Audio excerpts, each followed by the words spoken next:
मंत्री धनंजय मुंडे के इस्तीफे के बाद विधायक सुरेश धस की प्रतिक्रिया सामने आई है। धस ने कहा कि 90% लोग मुंडे के इस्तीफे से संतुष्ट है। देशमुख हत्याकांड सिर्फ बीड तक ही सीमित नहीं था, ये घटना महाराष्ट्र के लोगों के लिए बहुत बड़ा आघात थी। आता उर्वरित कारण त्यांचा राजीनामा होणं ही तमाम महाराष्ट्रातल्या जनतेची मागणी होती, माझी एकट्याची नाही।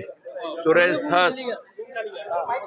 धस किंवा देशमुख कुटुंबीय, आमचं मासाजो गाव किंवा केस तालुका बीड जिल्हा एवढ्यापुरतं हे मर्यादित नव्हतं।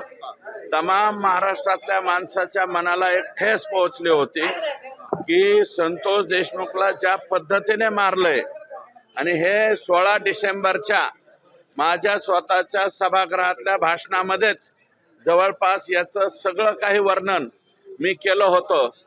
बरेचसे लोक म्हणत होते की सुरेश धस जरा अति बोलतायत, मला सुद्धा बोलले की तुम्ही जरा अति बोलतायत। तर मी त्यावेळेस सांगितलं होतं मी अति बोलत नाही, मी फक्त मस्साजोग नाही, मस्साजोगच्या भोवतालचे सगळे जे काही गाव आहे, ज्या ज्या गावामध्ये संतोष देशमुखला फिरून मारलं, ते टेकडे शिव पासून ते शेवटच्या दैठणा गावापर्यंत सगळ्या गावांमधनं माहिती घेतली होती आणि कंटिन्यू धनंजय देशमुख, खिंडकर पाहुणे आणि संदीप पाटील केज आणि अनेक आहेत, बालाजी आहे, मी आता सगळ्यांचे नावं सांगणार नाही, परंतु ह्या सगळ्यांनी जी माहिती दिली त्या माहितीवरून हे भयानक आणि दुष्कृत्य हे इतकं भयानक होतं की त्या भयानक दुष्कृत्याच्या ज्या वेळेस आता चार्जशीट दाखल केल्याच्या नंतर त्याच्यातले फोटो आले,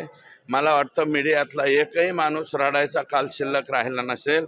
NDTVच्या का कोण त्या लेडी होत्या त्या अक्षरशः ओक्साबोक्शी रडत होत्या आणि मला वाटतं कोणत्याही अँकरचं किंवा कोणताही जो प्रतिनिधी मीडियाचा त्या सगळ्यांच्या डोळ्याच्या कडा काल पाणावल्या असतील आणि या पाणावलेल्या पाहिल्याला महाराष्ट्रामध्ये प्रचंड असंतोष कालच्या ह्या फोटोपासून मला वाटतं त्याची माहिती राज्याचे उपमुख्यमंत्री आणि मुख्यमंत्री यांनी घेतली असावी आणि त्याच्यामुळं त्यांचा राजीनामा घेण्यात आलेला आहे। पण असे किती संतोष देशमुख यांचे न्यायाच्या प्रतीक्षेत आहेत बीडमध्ये, असे किती संतोष देशमुख आहेत? तुम्ही आता मुख्यमंत्र्यांची भेट घेतली आहे, मुख्यमंत्र्यांशी काय बोलला? मी आता मुख्यमंत्र्यांचं फक्त आभार मानलंय, माझं इतर काहीही बोलणं मुख्यमंत्र्यांच्या बाबत झालं नाही, कारण या घटनेच्या बाबतीत पहिल्या दिवसापासून आजच्या दिवसापर्यंत माननीय मुख्यमंत्री हे पॉझिटिव्ह राहिलेले आहेत।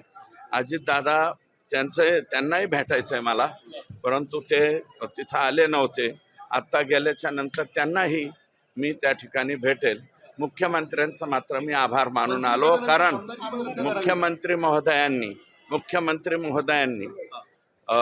पहिल्या दिवसापासून म्हणजे अगदी घटना 9ला घडली त्याच्यानंतर त्याच्या FIR पासून ते आत्ता यांची विकेट पडण्यापर्यंत, सन्माननीय धनंजय मुंडे यांची विकेट पडेपर्यंत पॉझिटिव्ह आणि ठामपणे खमक्या मुख्यमंत्री काय असतात ते आम्ही पाहिलंय। देवाची काठी लागत नाही परंतु न्याय मात्र मिळतो, हे मला या ठिकाणी मिळालं। आमदारकीबद्दल मी आता लगेच त्या बाबतीत स्टेटमेंट करणार नाही। मी एकच स्टेटमेंट करेल, मी एकच स्टेटमेंट करेल की जे तुमच्या सातपुडा या बंगल्यावरती जी बैठक झालेली आहे, चौकशी म्हणजे SITनं त्याची सुद्धा चौकशी करावी ही माझी मागणी। बरेच संतोष देशमुख पुढे येतील आता।